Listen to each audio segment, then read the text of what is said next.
You're listening to the audio production of The Inheritance by Tamera Alexander, published by Thomas Nelson and read by Devon O'Day. It was by faith that Abraham obeyed when God called him to leave home and go to another land that God would give him as his inheritance. He went without knowing where he was going. Hebrews 11:8.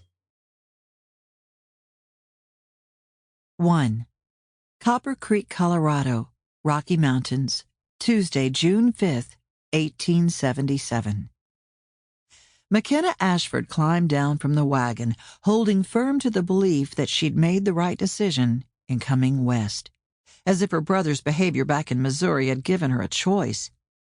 She surveyed the not-so-quaint-looking mountain town of Copper Creek and found it to be rougher than she'd envisioned from her cousin's descriptions in her letters.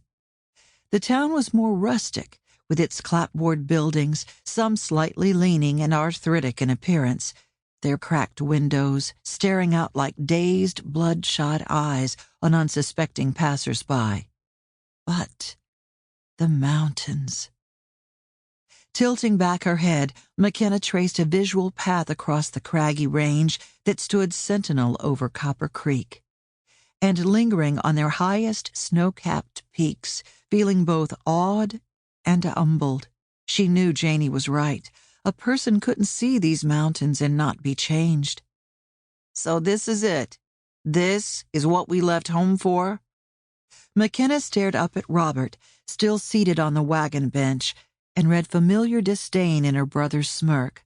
Only 14, 9 years her junior, Robert stood a head taller than her and sported muscles most men would be proud to claim. All I'm asking, Robert, is that you take the wagon and go on to Vince and Janey so they'll know we've arrived. Exhausted and hungry, she worked to keep the frustration from her tone and failed. Again. It's only a half a mile or so from town. She gestured to the envelope on the bench seat beside him, knowing the letter's contents by heart. The directions are in her letter. I'll get a horse from the livery and meet you there shortly. Robert didn't move. I don't see why I can't go on with you to the livery. He gave the letter a cursory glance. I've never even met these people. Yes, you have. I've told you before they knew you when... She caught herself, realizing it was no use, considering the stubborn set of his jaw. You don't remember Vince and Janey because you were too young, but they'll remember you, though they won't recognize you, that's for sure. Patience teetering, she managed a smile. Sample complete. Ready to continue?